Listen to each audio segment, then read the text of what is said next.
محمد وآل محمد صل على محمد وآل محمد بار دیگر صلوات پڑھنے میں محمد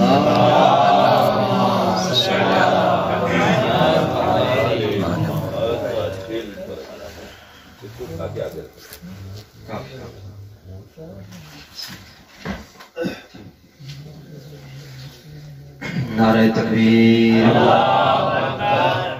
پھر بھی بآواز بلند نعرہ تکبیر نعرہ رسالت نعرہ رسالت نعرہ حیدری پھر بھی نعرہ حیدری حسینیت حسینیت یزیدیت یزیدیت صلوات پر محمد و آل محمد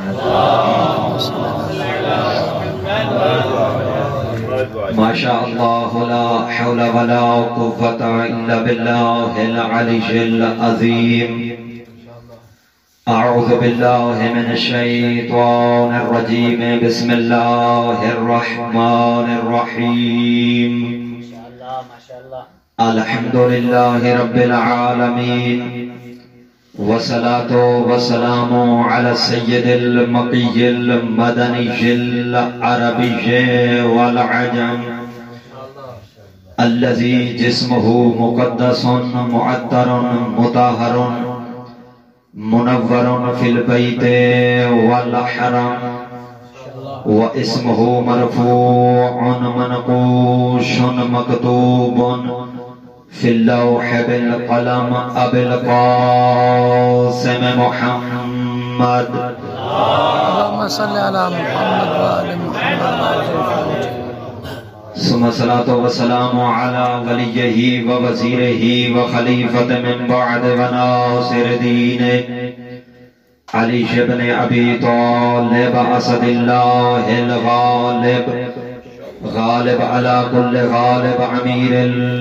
المؤمنین صلوات اللهم صل على محمد ثم صلاة والسلام على السيدة الطاهرة المطهرة التقية النقية المشرفة المقدسة الشريفة النبيلة وعلى آلها الطيبين الطاهرين المعصومين ولعنة الله على أعدائهم أجمعين من يوم عداوتهم إلى قيام يوم الدين أما بعد فقد قال الرحمن في القرآن بسم الله الرحمن الرحيم هو الذي بعث في الأميين رسولا منهم يتلو عليهم آياته ويزكيهم ويعلمهم الكتاب والحكمة صلوات دعا ہے کہ پروردگار عالم بحق محمد و آل محمد ہم سب کا اس ذکر کے لیے جمع ہونا اپنی بارگاہ میں قبول و منظور فرمائے یا اللہ بحق محمد و آل محمد علیہ السلام بانیان مجلس کی یہ اہتمام کیا اپنی بارگاہ میں قبول و منظور فرما یا اللہ جس مقصد کے لیے اس مجلس اعضاء کا اہتمام کیا گیا ہے بانیان مجلس کو اس مقصد میں کامیابی و کامرانی عطا فرما ان کی نیک شرعی حاجات کو پورا فرما پروردگار عالم بحق محمد و آل محمد جو مومنین و مومنات بیمار ہیں بالخصوص حاضرین میں سے اگر کوئی بیمار بیٹھا ہے یا حاضرین کے لواحقین رشتہ داروں میں سے بانیان مجلس کے عزادار رشتہ داروں میں سے جو بیمار ہیں شفاء کامل و عاجل نصیب فرما یا اللہ قائم آل محمد کے ظہور میں تعجیل فرما تمام دعاؤں کی قبولیت بالاخص قائم آل محمد کی آمد و سلامتی کے لیے بلند تر صلوات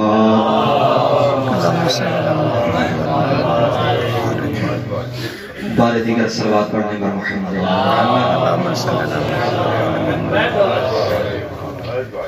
میرے نہایت ہی معزز و محترم سامعین، بزرگان علماء تشریف فرما ہیں، سب علماء سے اجازت چاہ کر اس نیت سے آپ کی عبادت کو کمال تک پہنچانا ہے کہ سبق سنانے لگا ہوں۔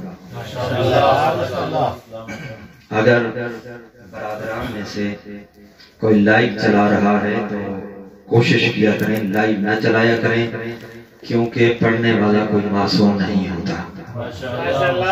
یہ کیمرے سنبھال کے رکھیں، لائیو چلانے والے اس وقت تک کے لیے جب تک قائم آل محمد کا ظہور نہ ہو جائے۔ بولنے والی زبان وہ ہوگی جو وارث وما ینطق عن الہویٰ ہوگی۔ صلوات پڑھیں پر محمد و آل محمد۔ ارشاد حق ہے، بسم اللہ الرحمن الرحیم، هو الذی بعث فی الامیین رسولا منہم، کہ وہی ذات ہے جس نے مکیوں میں، مکہ کے لوگوں میں اپنے محبوب کو رسول بنا کر بھیجا۔ رسول کا کام کیا ہے؟ یتلو علیہم آیات، کہ ہمارے رسول ان مکہ کے لوگوں میں مبعوث برسالت ہو کر ان پر آیات کی تلاوت کریں گے۔ وَيُزَكِّيهِمْ، اور ان کا تزکیہ نفس کریں گے۔ وَيُعَلِّمُهُمُ الْكِتَابَ وَالْحِكْمَةَ، اور ان لوگوں کو کتاب کی بھی تعلیم دیں گے اور حکمت کی بھی تعلیم دیں گے۔ پھر آگے قرآن کی آیت ختم نہیں ہوئی، آگے جو اس آیت کا سلسلہ جاری ہے، اس آیت کے حصہ میں اللہ تبارک و تعالی نے اس سماج، اس معاشرہ کی حالت کی طرف اشارہ کیا کہ جس معاشرے میں اللہ اپنے محبوب کو رسول بنا کر بھیج رہا تھا۔ کہا وَإِن كَانُوا مِن قَبْلُ لَفِي ضَلَالٍ مُبِينٍ، کہ جس سماج میں ہم اپنے محبوب کو رسول بنا کر بھیج رہے ہیں، جس معاشرے میں ہم بھیج رہے ہیں، جن لوگوں کے درمیان بھیج رہے ہیں، تمہاری اوقات بھی تمہیں یاد ہونی چاہیے، کہیں کل کو ایسا نہ ہو تم ہمارے بھیجے ہوئے کو اپنے جیسا سمجھ بیٹھو۔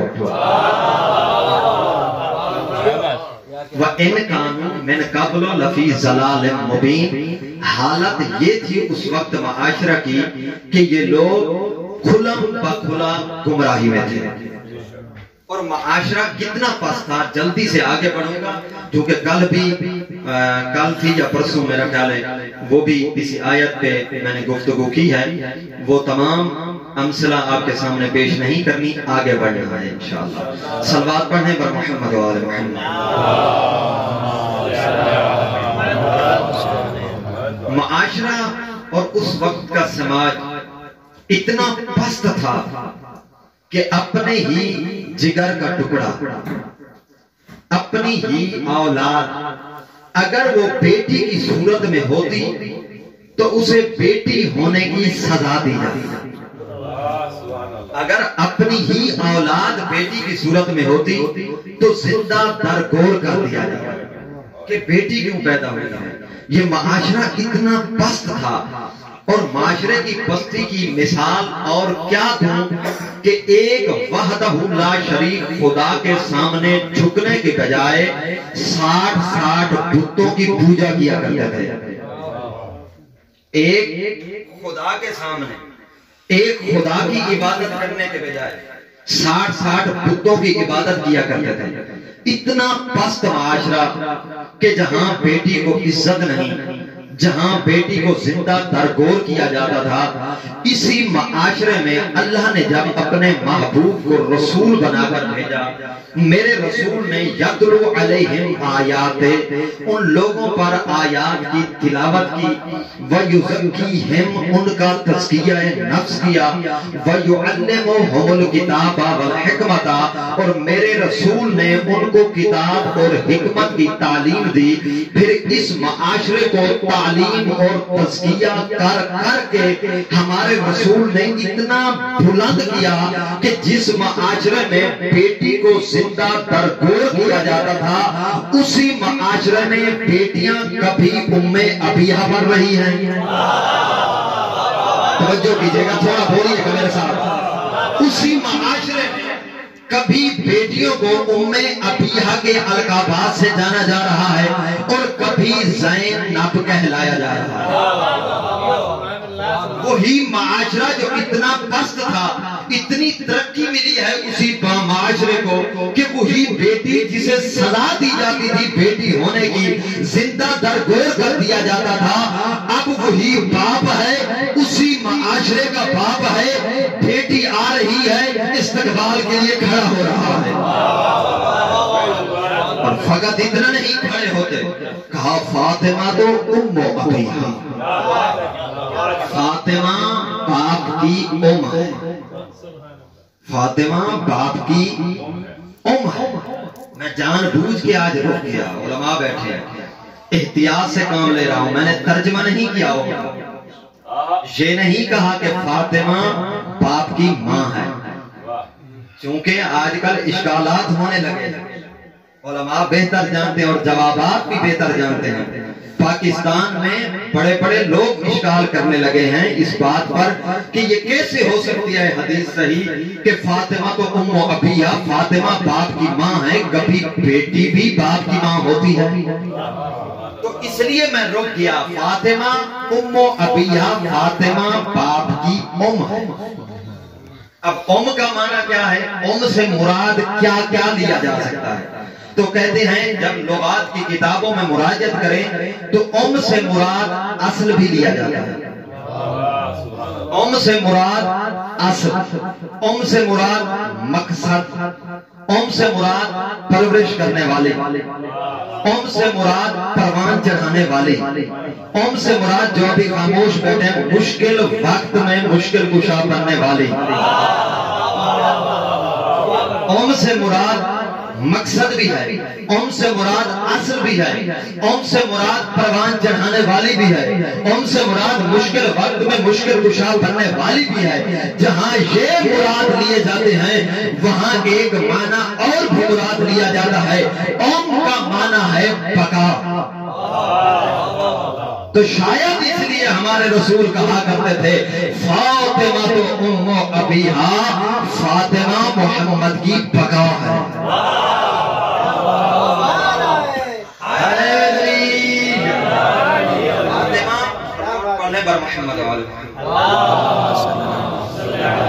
محمد توجہ ہے نا؟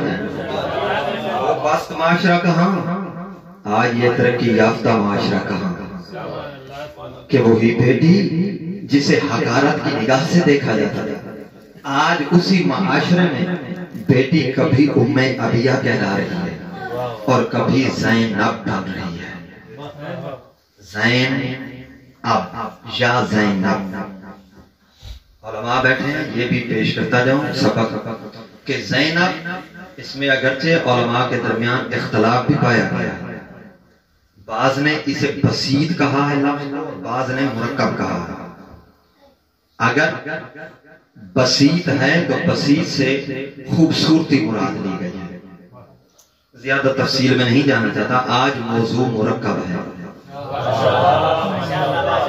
ابھی کفایہ کا امتحان بھی دیا ہے، موضوع کبھی سوال بھی اسی طرح کا آیا ہوا تھا، وہ وسائط والا، کبھی موضوع مرکب ہوتا ہے، کبھی خان صاحب موضوع بسیط ہوتا ہے، ٹھیک ہے نا؟ صلوات پڑھیں بر محمد والے۔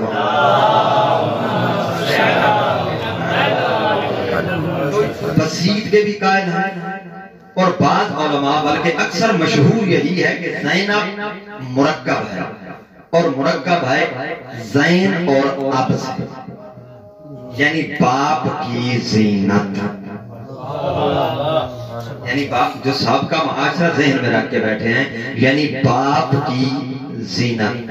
اور یہ نام رسول کائنات صلی اللہ علیہ وآلہ وسلم نے رکھا، اللہ کے حکم سے رکھا، اپنی طرف سے نہیں، اللہ کے حکم سے. اللہ تبارک و تعالی نے جناب جبرائیل کو بھیجا. زینب من المہد الی اللحد میں یہ روایت موجود ہے کہ اللہ نے بھیجا، رسول کائنات نے جبرائیل کریم کے آنے کے بعد نام اس بچی کا زینب رکھا. اور پھر نام کا اثر دیکھے، نام کا کمال دیکھے، نام کی قوت دیکھے. لفظ زینب، میں ذات زینب نہیں کہہ رہا، لفظ زینب میں اتنی قوت موجود ہے کہ صاحب کتاب لکھتے ہیں علی بن محمد ہاشمی، وہ کہتے ہیں زینب، یہ جو 4 لفظ ہیں یہ رموز ہیں، صرف لفظ نہیں. یہ صرف لفظ نہیں ہے، یہ صرف حرف نہیں ہے، یہ رموز ہیں. میں سوچنے لگا کس چیز کے رموز ہوں گے. وہ کہنے لگے زا جو ہے رمز ہے زہرا سے. تھوڑا لطف آپ نے لینا، میں نے بس پیش کرنی ہے، اس کی گہرائی تک آپ نے پہنچنا ہے. میں زیادہ تفصیل میں نہیں جاؤں گا چونکہ علماء بیٹھے ہیں، ڈر لگتا ہے. وہ کہتے ہیں رموز ہیں یہ زینب کے جو حروف ہیں. زا رمز ہے زہرا سے، یا رمز ہے علی ابن ابی طالب سے، اور نون رمز ہے سمیٹے ہوئے حسن اور حسین سے، با رمز ہے محمد مصطفیٰ سے. قبلہ 5 کی صفات کے مرکز کو زینب کہتے ہیں.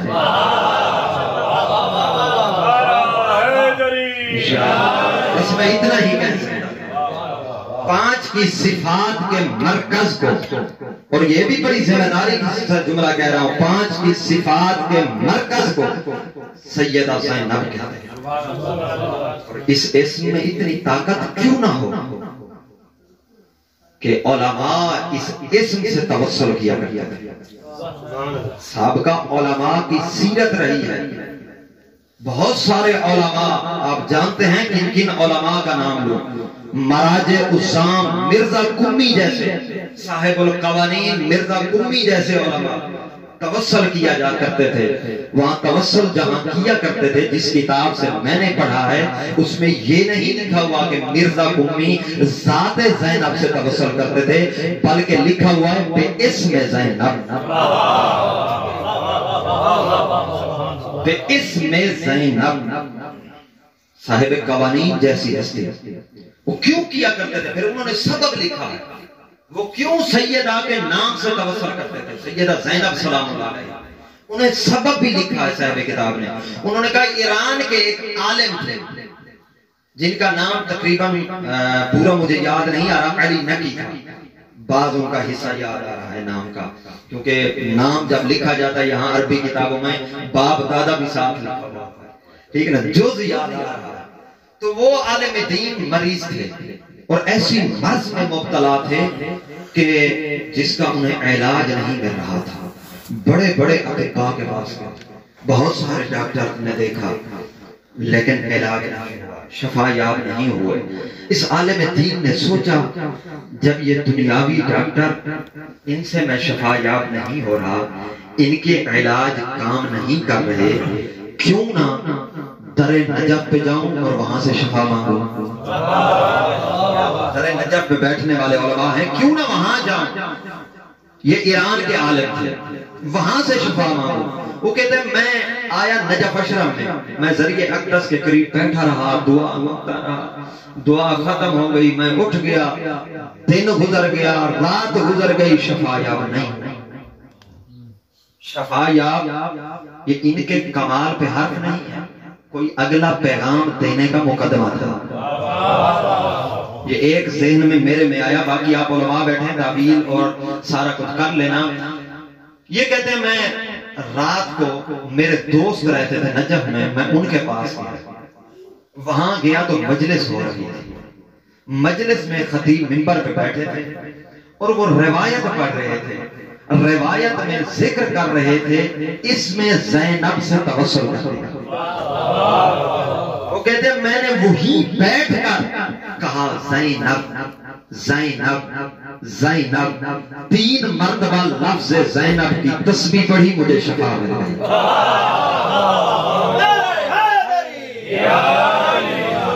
میں تسبیح بھی پڑھ رہا تھا اور ساتھ نیت کر رہا تھا, بی بی اگر آپ کے توسل سے اللہ نے مجھے شفا دے دی تو میں آپ پہ کتاب بھی لکھوں. تو انہوں نے کتاب بھی لکھی جس کا نام خاتون دوسرا فارسی میں, جس کا عربی میں بھی ترجمہ موجود ہے زینب الکبریٰ, خاتون دوسرا. یہ اسم زینب کا اثر ہے. اسم زینب کیوں نہ اثر ہو, میں نے کہا خدا کی طرف سے منتخب ہوا ہے. جس کے نام میں یہ اثر ہو اس کی ذات میں کیا اثر ہوگا. جو ہے نا بلّہ, چونکہ ان موضوعات پر مناسبات پہ مجالس کم ہوتی ہیں, آج آپ مجھ حقیر کو تھوڑا برداشت کریں. صلوات پڑھنے پر محمد و آل محمد. باقی ٹائم ٹیبل کی جو ذمہ داری ہے وہ بانی پہ جاتی ہے, ٹھیک ہے, میں حکم کے تابع ہوں. صلوات پڑھنے والے دیگر پر محمد و آل محمد. علماء سے معذرت چاہ کر میں چھوٹے بھائیوں سے مخاطب ہوں. ذات سیدہ زینب سلام اللہ علیہا کتنا بااثر ہو کہ جو علی جیسی ذات کے لیے زینت ہے. جملے ہیں اور ان کی گہرائی آپ جا سکتے ہیں. گہرائی علی جیسی ذات کے لیے جو زینت ہے, وہ علی جن کے لیے رسول کائنات کہے گئے تھے, یا علی انت زینت عرش الرحمن, کہ علی تو رحمان کے عرش کی زینت ہے. اس علی کی زینت ہے زینب, اس علی کی زینت ہے سیدہ زینب. اور پھر مقدمہ لینے کے لیے ایک جملہ کہوں گا. کل بھی میں نے عرض کیا تھا کہ بنی ہاشم میں بہت ساری ایسی ہستیاں گزری ہیں کہ جو اپنے سابقہ بزرگان کی شبہ, جن میں شباہت پائی جاتی ہے, ان میں سے ایک ہستی ہے سیدہ زینب. اور پھر آگے جملہ اگر بڑھ کے کہوں تو سیدہ زینب وہ ہستی ہیں با یک وقت جو 2 ہستیوں کی شبیہ نظر آتی ہے. ویسے شباہت ان میں زیادہ ہستیوں کی پائی جاتی ہے, بی بی خدیجہ الکبریٰ کی بھی شبیہ. با یک وقت 2 ہستیوں کی شبیہ نظر آتی تھی. تو صاحب کتاب کہتے ہیں جب مصلی عبادت پہ جاتی تھی بی بی, عبادت پروردگار عالم کیا کرتی تھی, تو ایک ہی وقت میں علی بھی نظر آتی تھی, زہرا بھی نظر آتی تھی. ایک ہی وقت علی بھی نظر آتی تھی اور زہرا بھی نظر آتی تھی. اور ایک اور صاحب کتاب اپنی کتاب میں لکھتے ہیں, وہ کہتے ہیں اسی طرح یہ تو عبادت میں علی اور زہرا نظر آ رہی تھی. جب خطبے دیے ہیں سیدان جنہوں نے خطبہ فدق سنا تھا, انہوں نے کہا کہ زہرا خطبہ دے رہے ہیں. جنہوں نے خطبہ علی سنے تھے وہ سمجھے کہ علی آ گیا ہے. اتنا اثر تھا. ایک جملہ ذہن میں آ رہا ہے, کہیں تو خطبے کی جھلک دکھا دوں آپ کو.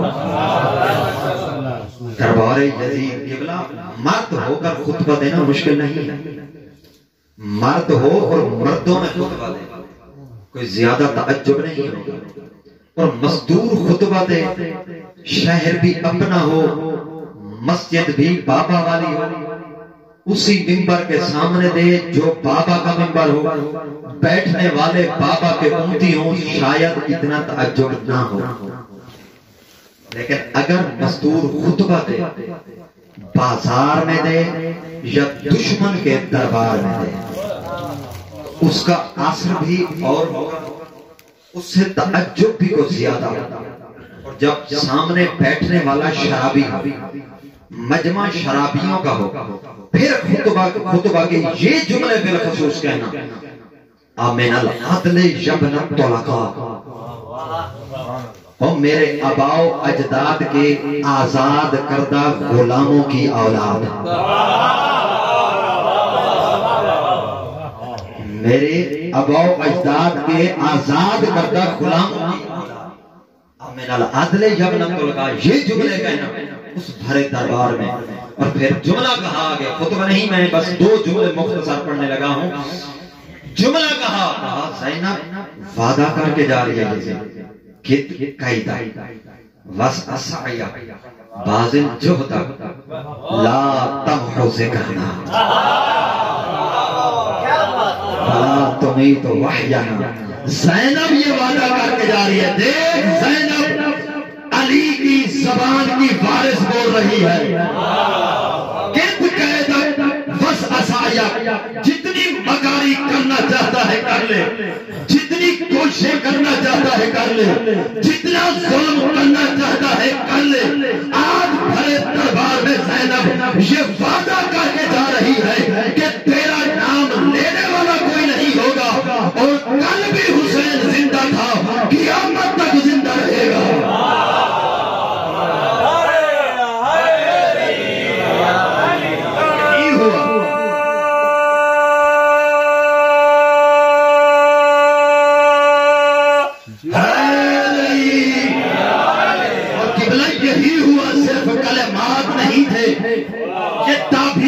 سیدہ نے پوری کر کے دکھائی کہ آج آپ دیکھ رہے 1400 سال گزر چکے ہیں یا 1350 سال گزر چکے ہیں واقعہ کربلا کو گزرے ہوئے. آج کوئی نہیں جانتا شمر کو کالی بن گیا ہے یزید، کالی بن گیا ہے یزید. کوئی نہیں جانتا شمر کو مٹ گیا ہے ابن زیاد، ٹوٹ گئی وہ حکومتیں، ختم ہو گئے وہ مورخ، ختم ہو گئے وہ زمین فروش. وہ حکومتیں نہ رہی جو حسین کو مٹانے کے لیے بنی تھی، وہ آدمی مٹ گئے. وہ جہنم واصل ہو گئی حکومتیں، وہ جہنم میں چلے گئے. وہ کیڑوں کا رزق بن گئے وہ اشخاص جو حسینیت کو مٹانے کے لیے آگے بڑھے تھے. لیکن آج بھی 1400 سال کے بعد تاریخ گواہ ہے کہ کل بھی میرا حسین زندہ باد تھا، آج بھی زندہ باد ہے.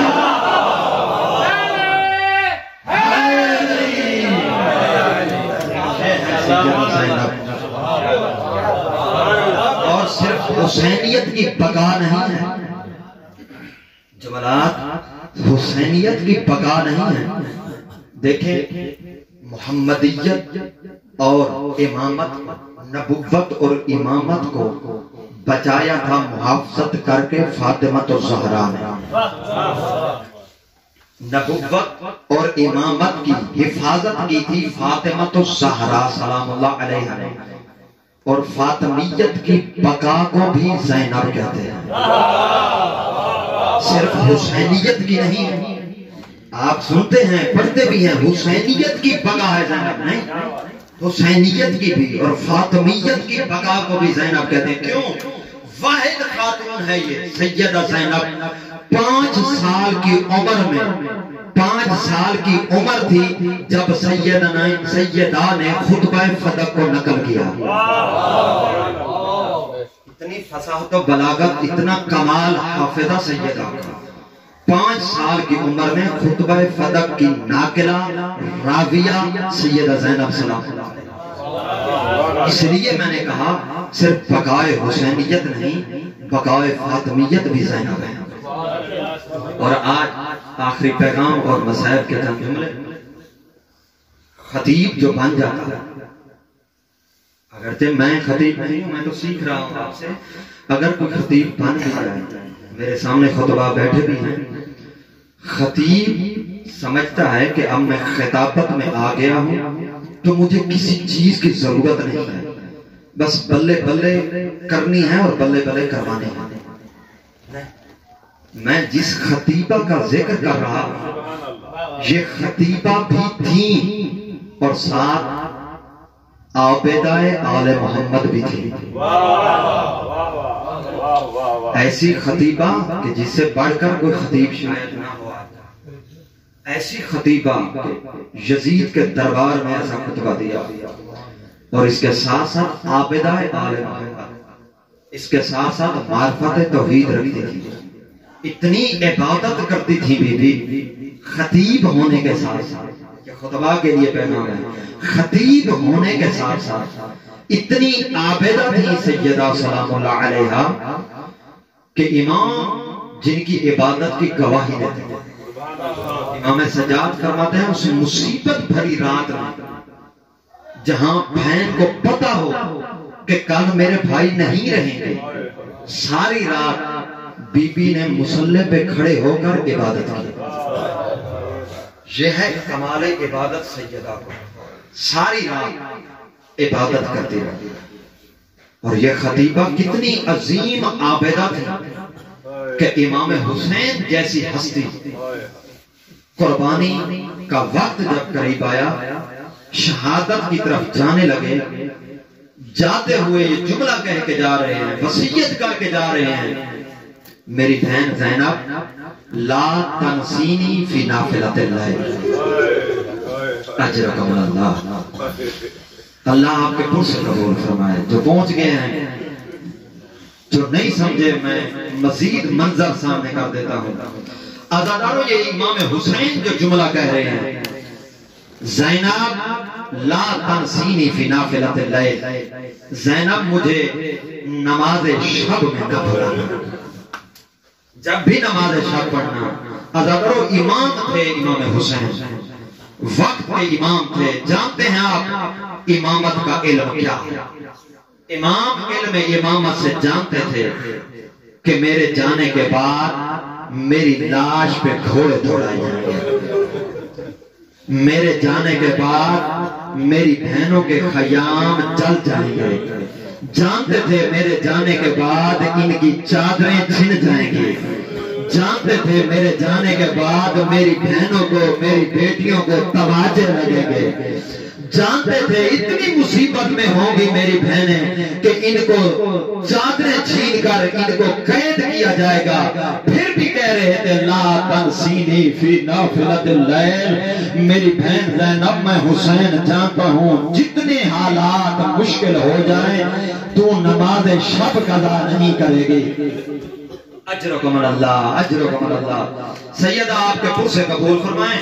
عزادارو، کتنا مشکل وقت تھا سید امام کے جانے کے بعد سیدہ پہ۔ دو جملے سن لیں۔ امام علیہ السلام کی شہادت کے بعد اتنا مشکل وقت آیا سیدہ پر کہ کسی نے پوچھا، جب واپس آئی نا مدینہ میں، کسی خاتون نے پوچھا، مقتل لکھنوی سے پڑھ رہا ہوں، خاتون پوچھ کر کہ سیدہ میں نے سنا ہے آپ کے بھائی مارے گئے، آپ کے مہمان مارے گئے، یوم عاشورہ صبح سے لے کر شام تک جو مصیبتیں آپ پر آئی ہیں، کون سی زیادہ بڑی مصیبت تھی جو آپ کو رلاتی تھی؟ رو کر کہتی ہے میں یہ یاد کر کے آج تک بھی روتی ہوں کہ سارا دن جن نیزوں سے ہمارے جوانوں کو مارتے رہے، شام کو انہی نیزوں سے ہماری چادریں چھین لیں۔ اجرکم اللہ، اجرکم اللہ۔ جن نیزوں سے ہمارے جوانوں کو مارتے رہے، شام سے انہی نیزوں سے ہماری چادریں چھینتے رہے۔ فقط اتنی بات نہیں ہے عزادارو، روایت کہتی ہے کہ جب نیزے سے چادر چھینتے، جس بی بی کی چادر اترتی سر سے خون جاری ہو جاتا۔ اجرکم اللہ۔ شرم کر کے نام آخری پرسہ ہو شاید آج بی بی زینب کا، علی بن ابی طالب کی بارگاہ میں بیٹھ کر اس کی بیٹی کو پرسہ دے رہے ہیں۔ عزادارو، جس بی بی کے سر سے چادر اترتی، اس بی بی کے سر سے خون جاری ہو جاتا۔ بڑی مشکل حالت تھی اس وقت بی بی پہ کہ بی بی، یہ ویسے بھی معاشرے کا قانون ہے عزادارو، انسانی فطرت ہے کہ جب کسی کا کوئی مارا جائے نا، گھر والے اس تمنا پہ صف عذاب بچھاتے ہیں شاید کوئی جاننے والا پرسہ دینے آ جائے۔ عزادارو، شاید 72 کی عزادار بن کے بیٹھی تھی علی کی بیٹی، یہی سوچ رہی ہوگی شاید کوئی مسلمان آئے مجھے بھائی حسین کے ٹکڑوں کا پرسہ دے، شاید کوئی مسلمان آئے اکبر کی پرچی کا پرسہ دے.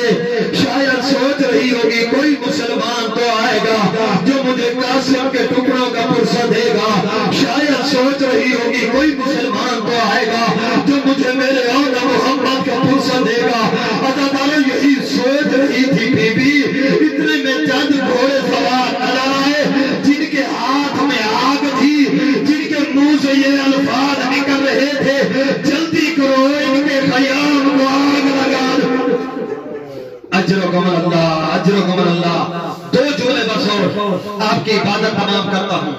عزادارو بہت مشکل حالات گزرے ہیں سیدہ کہ آج تک وقت کے امام زمانہ پردہ خیبر میں بیٹھ کر خون کے آنسو رو رہے ہیں اور رو کر کہہ رہے ہیں. کسی نے پوچھا نا مولا کیوں خون کے آنسو روتے ہیں, رو کر فرماتے ہیں لے سب یہ عمتی زینب, میں حسین کے قتل ہونے کو نہیں, میں اکبر کی پرچی کو نہیں, میں اونا محمد کے لاشے کو نہیں, میں پھوپھی زینب کی قید کو خون کے آنسو رو رہا ہوں. اجرکم اللہ. عزادارو سنیے گا قید کا ایک جملہ. کتنی سخت تھی بی بی کی قید, اور پھر قید کر کے بالخصوص اگر بہنوں کو بھائیوں کی لاش سے گزارا جائے تو بہت سخت گزرتا ہے بہنوں پر. ایک روایت سن لیں, تاریخ دان بیٹھے ہیں, علماء بیٹھے ہیں. عزادارو جنگ خیبر جب مسلمانوں کو فتح ہوگا, سن کے پھر جتنا مرضی رونا, مسلمانوں کو فتح ہوئی جنگ خیبر, سارے یہودیوں کے جوان مارے گئے, خواتین کو قید کیا گیا. جب مستورات کو قید کر کے لایا گیا نا رسول کائنات کے سامنے, سمجھی گیا پھر رونا جتنا مرضی. مستورات کو جب قید کر کے لایا گیا, ایسے مستورات کی سامنے صف تھی, محمد عربی سامنے بیٹھے ہوئے تھے, ایک ایک مستور کو دیکھنے لگے. اچانک نظر پڑی مرحب کی بہن پر. شجرہ طوبہ کتاب میں یہ روایت موجود ہے. مرحب کی بہن ان قیدی خواتین میں موجود تھی. رسول کائنات نے دیکھا, دیکھ کر کہتے ہیں او خاتون, میں دیکھ رہا ہوں تیرے چہرے پر یہ کالے نیلے نشان ہیں, تجھ پر میرے صحابیوں نے تو ظلم نہیں کیا. عزادارو یہ کہتی ہے او مسلمانوں کا نبی, تیرے صحابیوں نے مجھے مارا نہیں ہے لیکن اس سے بڑھ کر ایک اور ظلم کیا ہے. جناب رسول کائنات تڑپ گئے, کھڑے ہو گئے, تڑپ کر کہتے ہیں او میرے صحابہ کیا ظلم کیا ہے انہوں نے. یہ کہتی ہے او مسلمانوں کا نبی, میں بتاتی ہوں کیا ظلم کیا ہے. جوانوں کی جنگ جوانوں سے ہوتی ہے, میرے بھائی مرحب کو انہوں نے مار دیا, مجھے دکھ نہیں ہوا. او مسلمانوں کا نبی جب مجھے قید کیا گیا مجھے دکھ نہیں ہوا. مسلمانوں کا نبی جب مجھے قید کر لیا, تیرے صحابیوں نے مجھے بھائی کی لاش کے قریب سے گزارا, مجھ سے برداشت نہیں ہوا. میں نے اپنے منہ پہ ماتم کرنا شروع کیا, یہ نشان